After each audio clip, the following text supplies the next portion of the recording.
2026 சட்டமன்ற தேர்தலுக்கான தனது பரப்புரை சுற்றுப்பயணம் குறித்த முழுமையான அறிவிப்பு விரைவில் வெளியாகும் என பாஜக மாநில தலைவர் நயினார் நாகேந்திரன் தெரிவித்துள்ளார். தமிழக பாஜகவின் சிந்தனை கூட்டத்தில் பங்கேற்ற பிறகு செய்தியாளர்களிடம் பேசிய அவர், வரும் காலங்களில் தேர்தலை எப்படி எதிர்கொள்ள வேண்டும் என்பது குறித்தும் கட்சியின் அமைப்பு குறித்தும் கூட்டத்தில் விவாதித்ததாக கூறினார். எப்படி எத்தனாம் தேதியிலிருந்து அந்த பயணம் ஆரம்பிக்கும் அப்படிங்கறத பத்தி அவங்க சொல்லுவாங்க. அதுல யாரெல்லாம் கலந்துக்கிடுவாங்க, எந்தெந்த இடங்கள் யார் யார் கலந்துக்கிடுவாங்க அப்படிங்கிற மாதிரி தீர்மானம் பண்ணி நாளை மறுதினம் உங்களுக்கு அறிவிப்பாங்க.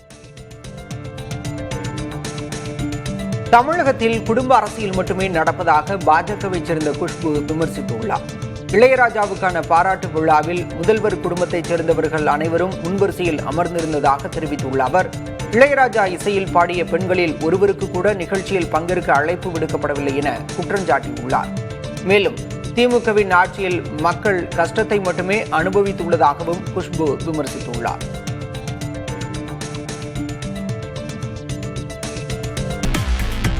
இஸ்ரேலுக்கு எதிரான உலகக்கோப்பை தகுதிச் சுற்று கால்பந்து போட்டியின் மொத்த டிக்கெட் வருவாயும் காசா பகுதிக்கு மனிதாபிமான உதவியாக வழங்கப்படும் என நார்வே கால்பந்து சங்கம் அறிவித்துள்ளது. ஒஸ்லோவில் உள்ள உல்வெல் மைதானத்தில் நடைபெறவுள்ள இந்த போட்டிக்கான 23,000 டிக்கெட்டுகளும் விற்று தீர்ந்துள்ளன. இந்த தொண்டு முயற்சிக்கு நார்வேயின் மிகப்பெரிய முதலீட்டு நிறுவனங்களில் ஒன்றும் பெரிய அளவில் நிதியுதவி அளித்துள்ளது. நார்வே இஸ்ரேல் அணிகளுக்கு இடையேயான போட்டி நாளை நடைபெறவுள்ளது.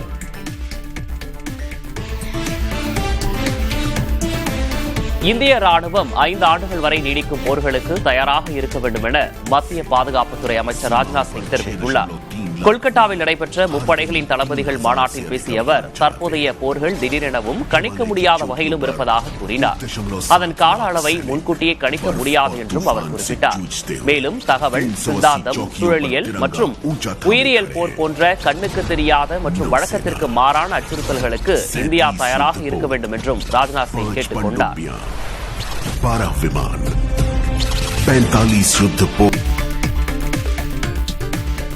உத்தரப்பிரதேசத்தில் வாக்காளர் பட்டியலில் பெரிய அளவில் முறைகேடுகள் நடப்பதாக ஆம் ஆத்மி கட்சியின் மாநிலங்களவை எம்பி சஞ்சய் சிங் குற்றம் சாட்டியுள்ளார்.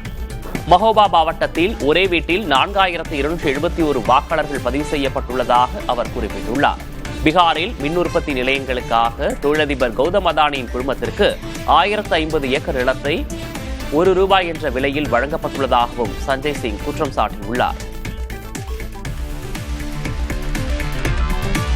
நடப்பாண்டில் நாட்டின் உணவு தானிய உற்பத்தி அதிகரித்துள்ளதாக மத்திய வேளாண் துறை அமைச்சர் சிவராஜ் சிங் சௌகான் தெரிவித்துள்ளார். சமீபத்தில் நடந்த வேளாண் மாநாட்டில் பேசிய அவர், 2024-25 நிதியாண்டில் இந்தியாவின் மொத்த உணவு தானிய உற்பத்தி 35,39 லட்சம் டன்னாக உயர்ந்துள்ளதாக கூறினார். இது கடந்த ஆண்டை விட 6.5% அதிகமாகும் என்றும் வரும் 2025-26 ஆண்டுக்கான உற்பத்தி இலக்கு 36,25 லட்சம் டன்னாக நிர்ணயிக்கப்பட்டுள்ளதாகவும் அவர் தெரிவித்தார். அத்துடன் பருப்பு மற்றும் எண்ணெய் வித்துக்களின் உற்பத்தியை அதிகரிக்க சிறப்பு கவனம் செலுத்தப்படும் என்றும் மத்திய அமைச்சர் சிவராஜ் சிங் சௌகான் உறுதியளித்துள்ளார். பொருட்களின் விலை குறைப்பு குறித்த விவரங்களை மக்கள் பார்க்கும்படி வைக்க வேண்டும் என கடைகளுக்கு மத்திய அரசு அறிவுறுத்தியுள்ளது. ஜிஎஸ்டி வரி குறைப்பு வரும் 22ஆம் தேதி முதல் அமலுக்கு வரும் நிலையில் இந்த அறிவுறுத்தல் வெளியாகியுள்ளது. மேலும் விலை குறைப்பு விவரங்களை தொலைக்காட்சி உள்ளிட்ட ஊடகங்கள் மூலம் பொதுமக்களுக்கு கொண்டு செல்ல வேண்டும் என கூறப்பட்டுள்ளது. பொருட்களின் விலை மற்றும் விற்பனை விவரங்கள் கண்காணிக்கப்படும் என்றும் வர்த்தக அமைச்சகம் கூறியுள்ளது. செப்டம்பர் 22 முதல் ஸ்விக்கி மற்றும் ஜொமேட்டோ போன்ற ஆன்லைன் உணவு டெலிவரி சேவைகளுக்கு 18 விழுக்காடு ஜிஎஸ்டி வரி விதிக்கப்பட உள்ளது. இதன் மூலம் வாடிக்கையாளர்கள் உணவுக்கான ஜிஎஸ்டியுடன் சேர்த்து டெலிவரி கட்டணத்திற்கும் கூடுதல் வரி செலுத்த நேரிடும். ஏற்கனவே இவ்விரு நிறுவனங்களும் தங்கள் பிளாட்ஃபார்ம் கட்டணங்களை உயர்த்தியுள்ள நிலையில் இந்த புதிய வரி உயர்வு வாடிக்கையாளர்களுக்கு கூடுதல் சுமையாக அமையும். இதனால் ஆன்லைன் மூலம் உணவு ஆர்டர் செய்வோர் இனி கூடுதல் கட்டணம் செலுத்த வேண்டியிருக்கும். பீகாரில் கல்விக் கடன் வட்டி தள்ளுபடி செய்யப்படுவதாக முதல்வர் நிதிஷ்குமார் தெரிவித்துள்ளார். 12ஆம் வகுப்பு தேர்ச்சி பெறும் மாணவர்கள் உயர்கல்வி பயில வசதியாக இந்த அறிவிப்பை வெளியிடுவதாக நிதிஷ்குமார் தெரிவித்துள்ளார்.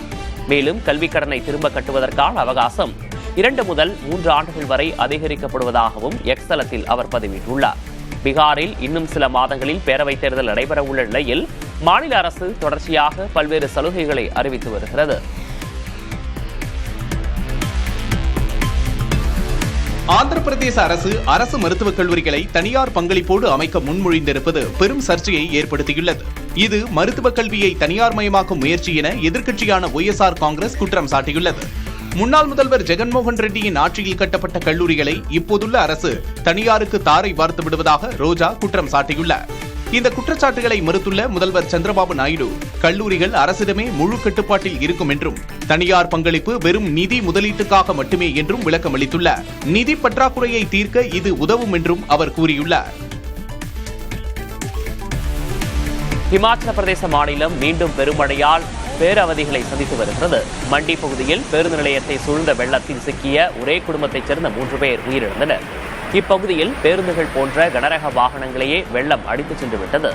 வீடு இடிந்ததில் ஒரு குழந்தை உட்பட 3 பேர் இறந்தனர். வெள்ளத்தின் வேகத்தில் ஏராளமான வீடுகள் இடிந்துவிட்டன. பல வீடுகள் கடைகளுக்குள் வெள்ளம் புகுந்ததால் வெளியே வர முடியாமல் மக்கள் தவிக்கின்றனர்.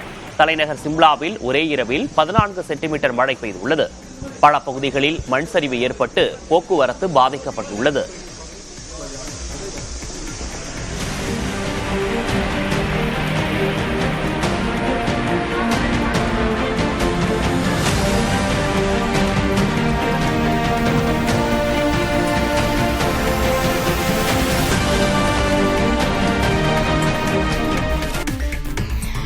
உத்தராகண்ட் மாநிலம் டெஹ்ரி மாவட்டத்தில் சம்பா அருகே பெய்து வரும் கனமழையால் ஏற்பட்ட வெள்ளப்பெருக்கில் கட்டடம் ஒன்று அடித்துச் செல்லப்பட்டது. கனமழை காரணமாக ஏற்பட்ட நிலச்சரிவு மற்றும் வெள்ளத்தால் பாதிக்கப்பட்டுள்ள பகுதிகளில் மீட்புப் பணிகள் முடுக்கிவிடப்பட்டுள்ளன. முன்னெச்சரிக்கை நடவடிக்கையாக தாழ்வான பகுதிகளில் வசிப்பவர்கள் பலரும் பாதுகாப்பான இடங்களுக்கு மாற்றப்பட்டு வருகின்றனர்.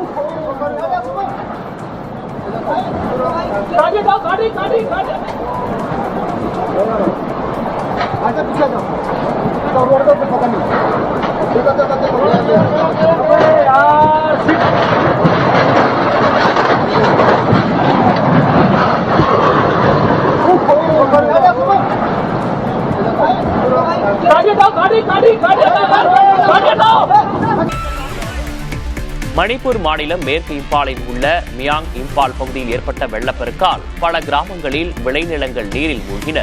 கனமழையின் காரணமாக அப்பகுதியில் உள்ள நீர்நிலைகள் நிரம்பி வழிகின்றன. இதனால் பல வீடுகளுக்குள் வெள்ளம் புகுந்துள்ளது. மேலும் விவசாய நிலங்களும் நீரில் மூழ்கியதால் பயிர்கள் சேதமடைந்துள்ளன. பாதிக்கப்பட்ட பகுதிகளில் மீட்பு மற்றும் நிவாரணப் பணிகள் துரிதப்படுத்தப்பட்டுள்ளன.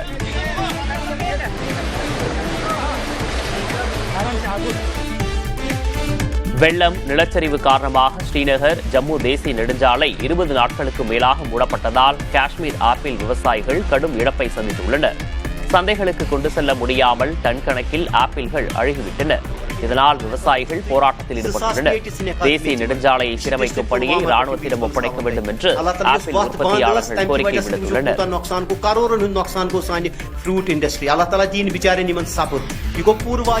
வெளிநாட்டினர் மூலம் இந்தியாவில் போதைப்பொருள் கடத்தல் அதிகரித்து வருவதாக போதைப்பொருள் தடுப்பு பிரிவு அறிக்கை வெளியிட்டுள்ளது. கடந்த ஓராண்டில் வெளிநாட்டினர் 660 பேர் போதைப்பொருள் கடத்தல் வழக்குகளில் கைது செய்யப்பட்டுள்ளனர். இதில் நேபாளம், நைஜீரியா, மியான்மர் அவர்கள் நாட்டைச் சேர்ந்தவர்கள் அதிகம் என்பது தெரியவந்திருக்கிறது. போதைப் பொருட்களை கட்டுப்படுத்த சர்வதேச போதைப்பொருள் கும்பல்களையும் இந்தியாவில் உள்ள 3 வகையான கடத்தல் கும்பல்களையும் குறிவைத்து நடவடிக்கை எடுக்க வேண்டும் என மத்திய உள்துறை அமைச்சர் அமித்ஷா உத்தரவிட்டுள்ளார். அமெரிக்க மென்பொருள் சமூக ஊடக தளங்கள் மீதான அதிகப்படியான சார்பு இந்திய நாட்டின் பொருளாதாரத்துக்கும் பாதுகாப்பிற்கும் மிகப்பெரிய ஆபத்தாக மாறி வருவதாக குளோபல் ட்ரேட் ரிசர்ச் இனிஷியேட்டிவ் தனது அறிக்கையில் எச்சரித்துள்ளது. 69 கோடி இந்தியர்கள், அதாவது மொத்த மக்கள் தொகையில் 49 விழுக்காட்டினர் ஃபேஸ்புக், இன்ஸ்டாகிராம், வாட்ஸ்அப், எக்ஸ் உள்ளிட்ட சமூக வலைதள கணக்குகளை வைத்திருப்பதாக புள்ளி விவரங்கள் தெரிவிக்கின்றன. இந்தியர்கள் பயன்படுத்தும் பெரும்பாலான சமூக வலைதளங்கள் மட்டுமின்றி அவர்கள் கைபேசிகள் மற்றும் கணினிகளில் பயன்படுத்தும் இயங்குதளங்களும் அமெரிக்காவில் உருவாக்கப்படுபவை. அதன் சேவைகள் நிறுத்தப்பட்டால் டிஜிட்டல் பரிவர்த்தனைகள், அரசு சேவைகள் மட்டுமல்லாது பாதுகாப்பு அமைப்புகளே பாதிக்கப்படும் அபாயம் உள்ளது என புதிய ஆய்வறிக்கையில் தெரிவிக்கப்பட்டுள்ளது. தொழில்நுட்பத்தை தற்சார்பு கொண்டதாக மாற்றுவதால் மட்டுமே நாட்டு மக்களின் தரவுகளும் நாட்டின் இறையாண்மையும் பாதுகாக்கப்படும் என டிஜிட்டல் வல்லுநர்கள் கூறுகிறார்கள். செயற்கை நுண்ணறிவு காரணமாக இஸ்ரேலைச் சேர்ந்த ஃபைவர் இன்டர்நேஷனல் நிறுவனம் தனது 30 விழுக்காடு பணியாளர்களை பணி நீக்கம் செய்யப்போவதாக அறிவித்துள்ளது. இது குறித்து பேசியுள்ள ஃபைபர் நிறுவனத்தின் CEO மிச்சா காஃப்மேன், AI தொழில்நுட்பத்தின் மூலம் நிறுவனத்தின் செயல்பாடுகளை சீரமைக்கப் போவதாகவும், இதனால் நிறுவனம் வேகமாகவும் நவீனமயமான தொழில்நுட்ப கட்டமைப்பை கொண்டதாகவும் மாறும் என தெரிவித்துள்ளார். மேலும் இதன் மூலம் சேமிக்கப்படும் நிதியின் ஒரு பகுதியை வணிகத்தில் முதலீடு செய்ய திட்டமிட்டுள்ளதாகவும் தெரிவித்துள்ளார். கேரள மாநிலம் வயநாடு மாவட்டம் மானந்தவாடியில் பத்மஸ்ரீ விருது பெற்ற சிறுவயல் ராமனை பிரியங்கா காந்தி நேரில் சந்தித்தார். பழங்குடியினத்தைச் சேர்ந்த சிறுவயல் ராமன் 60 வகையான பாரம்பரிய நெல் விதைகளை பராமரித்து வருகிறார். இந்நிலையில் வயநாடு தொகுதி MP பிரியங்கா காந்தி மானந்தவாடியில் ராமனின் வீட்டிற்கு சென்றார். பிறகு வயல்வெளிகளில் நடந்து சென்று பாரம்பரிய நெல் விதைகள், இயற்கை விவசாய முறைகள் குறித்து ராமனிடம் கேட்டறிந்தார். பழங்குடியினரின் பாரம்பரிய வேட்டை கருவிகளையும் கையாண்டு மகிழ்ந்தார்.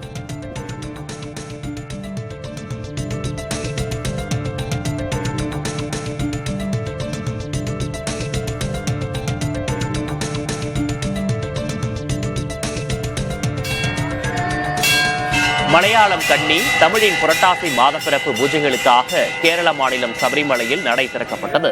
வரும் 21ஆம் தேதி வரை தினமும் காலை 5 மணிக்கு நடை திறந்து இரவு 10 மணிக்கு ஹரிவராசனம் பாடி நடை அடைக்கப்படும். பக்தர்கள் தரிசனத்திற்காகவும் சபரிமலையில் தங்கவும் இணையதளத்தில் முன்பதிவு செய்யலாம் என திருவிதாங்கூர் தேவஸ்வம் போர்டு தெரிவித்துள்ளது. இந்திய கிரிக்கெட் அணியின் புதிய ஜெர்சி ஸ்பான்சர் ஒப்பந்தத்தை அப்போலோ டயர் நிறுவனம் வென்றுள்ளது. Dream 11 நிறுவனத்துடனான ஒப்பந்தம் முடிவடைந்த நிலையில் புதிய ஸ்பான்சர் தேர்வு நடைபெற்றுள்ளது. BCCI இது தொடர்பான அதிகாரப்பூர்வ அறிவிப்பை வெளியிடவில்லை. எனினும் ஒரு வாரத்திற்குள் இதுகுறித்த முழு விவரங்கள் வெளியாகும் என எதிர்பார்க்கப்படுகிறது. அப்போலோ டயர்களுடனான இந்த ஒப்பந்தம் பல ஆண்டுகளுக்கு நீடிக்கும் என கூறப்படுகிறது. இந்திய மகளிர் கிரிக்கெட் அணியின் துணை கேப்டன் ஸ்மிருதி மந்தனா ICC ஒருநாள் போட்டி பேட்டிங் தரவரிசையில் மீண்டும் முதலிடம் பிடித்துள்ளார். ஆஸ்திரேலியாவுக்கு எதிரான முதல் ஒருநாள் போட்டியில் 58 ரன்கள் எடுத்ததன் மூலம் இங்கிலாந்து கேப்டன் நாட் ஸ்கைவர் பிராண்டை பின்னுக்கு தள்ளி 4வது முறையாக இந்த சாதனையை படைத்துள்ளார். பந்துவீச்சு தரவரிசையில் இந்தியாவின் தீப்தி சர்மா 7வது இடத்திலும் ஸ்னேக் ராணா 16வது இடத்திலும் உள்ளனர்.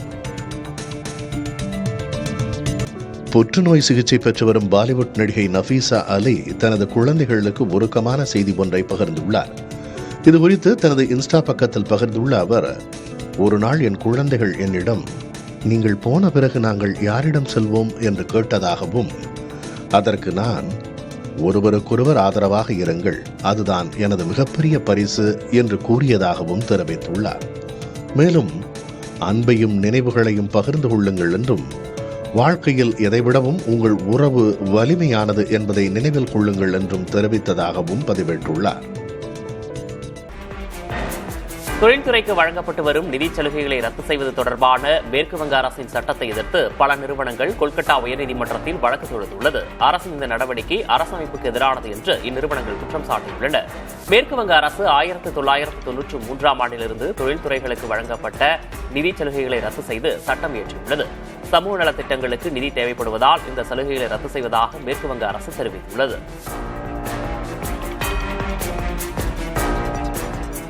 வருமானத்திற்கு அதிகமாக சொத்து சேர்த்ததாக கைது செய்யப்பட்ட அசாம் சிவில் சர்வீஸ் அதிகாரி நுபுர் போகுராவின் சொத்து மதிப்பு அவரது வருமானத்தை விட 400 மடங்கு அதிகமாக இருப்பதாக மாநில முதல்வர் ஹிமந்த பிஸ்வ சர்மா தெரிவித்துள்ளார். அவரது வீட்டில் நடத்திய சோதனையில் 92 லட்சம் ரூபாய் ரொக்கமும் சுமார் 2 கோடி ரூபாய் மதிப்பிலான நகைகளும் கைப்பற்றப்பட்டுள்ளன. ஊழலில் ஈடுபடுபவர்கள் மீது கடும் நடவடிக்கை எடுக்கப்படும் என அசாம் முதல்வர் ஹிமந்த பிஸ்வ சர்மா எச்சரித்துள்ளார். பிரதமர் மோடியின் பிறந்த நாளை முன்னிட்டு குஜராத்தின் சூரத்தில் அவரது பிரம்மாண்ட போஸ்டர் ஒன்று உருவாக்கப்பட்டுள்ளது. மைதானத்தில் பள்ளி மாணவர்களும் மக்களும் ஒன்றாக சேர்ந்து அந்த போஸ்டரை காட்சிப்படுத்தினர். பெரிய அளவிலான மூவர்ண கொடியையும் 50க்கும் மேற்பட்டோர் சேர்ந்து ஏந்தி நின்றனர். பிரதமர் நரேந்திர மோடியின் போஸ்டரை 20 பேர் அடங்கிய குழுவினர் 20 நாட்களில் தயாரித்துள்ளதாக தெரிவிக்கப்பட்டுள்ளது. பிரதமர் நரேந்திர மோடியின் 75வது பிறந்த நாளை முன்னிட்டு ஒடிசாவின் பூரி கடற்கரையில் அவரது பிரம்மாண்ட மணர் சிற்பம் ஒன்று உருவாக்கப்பட்டுள்ளது. பிரபல மணர் சிற்ப கலைஞர் சுதர்சன் பட்நாயக்கால் வடிவமைக்கப்பட்டுள்ள இந்த சிற்பத்தில் பிரதமர் மோடியின் உருவத்துடன் அவருக்கு பிறந்தநாள் வாழ்த்து கூறும் வாசகங்களும் இடம்பெற்றுள்ளன. தாமரை மலர்களால் அலங்கரிக்கப்பட்டிருந்த அந்த மணர் சிற்பம் அனைவரின் கவனத்தையும் ஈர்த்தது. இந்திய மகளிர் கிரிக்கெட் அணியின் துணை கேப்டன் ஸ்மிருதி மந்தனா ஐசிசி ஒருநாள் போட்டி பேட்டிங் தரவரிசையில் மீண்டும் முதலிடம் பிடித்துள்ளார். ஆஸ்திரேலியாவுக்கு எதிரான முதல் ஒருநாள் போட்டியில் 58 ரன்கள் எடுத்ததன் மூலம் இங்கிலாந்து கேப்டன் நாட் ஸ்பைரை பின்னுக்கு தள்ளி 4வது முறையாக இந்த சாதனையை படைத்துள்ளார். பந்துவீச்சு தரவரிசையில் இந்தியாவின் தீப்தி சர்மா 7வது இடத்திலும் ஸ்னேக் ராணா 16வது இடத்திலும் உள்ளனர். தருமபுரியில் பிரதமர் மோடி பிறந்தநாளை முன்னிட்டு வைத்திருந்த பேனர் சேதப்படுத்தப்பட்டதற்கு எதிர்ப்பு தெரிவித்து பாஜகவினர் ஆர்ப்பாட்டம் செய்தனர். பிரதமர் மோடியின் 75வது பிறந்தநாளை ஒட்டி அதியமான் அரசு ஆண்கள் மேல்நிலைப்பள்ளி எதிரே பாஜக நகர நிர்வாகிகள் வாழ்த்து பேனர் வைத்திருந்தனர். இந்நிலையில் பேனர் சேதப்படுத்தப்பட்டதால் அங்கு திரண்ட பாஜகவினர் பேனரை சேதப்படுத்தியவர்கள் மீது நடவடிக்கை எடுக்க கோரி முழக்கமிட்டனர். காவல்துறையினரின் பேச்சுவார்த்தையை அடுத்து போராட்டம் விலக்கிக் கொள்ளப்பட்டது.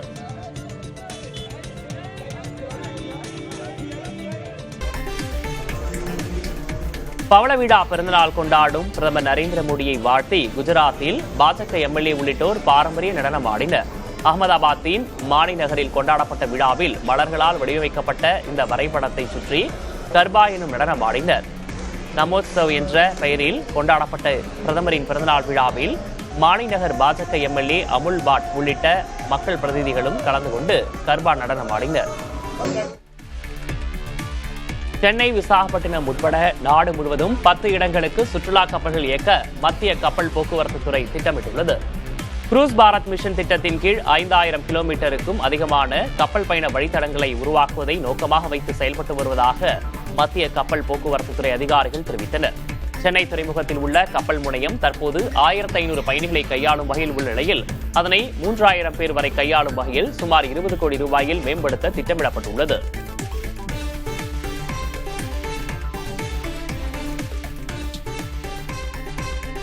நல்ல தந்தை என்பதில் பெருமிதம் கொள்வதாக நடிகர் தனுஷ் தெரிவித்துள்ளார். இட்லி கடை படத்தின் ஆடியோ வெளியீட்டு விழாவில் பேசிய அவரிடம் தனுஷ் என்றதும் நினைவுக்கு வருவது என்ன என்ற கேள்வி கேட்கப்பட்டது. பல விஷயங்களில் தான் சிறந்தவன் என சொல்வதில் பெருமை இல்லை என்றும் தான் ஒரு நல்ல தகப்பன் என்பதில் பெருமைப்படுவதாகவும் தனுஷ் கூறியுள்ளார்.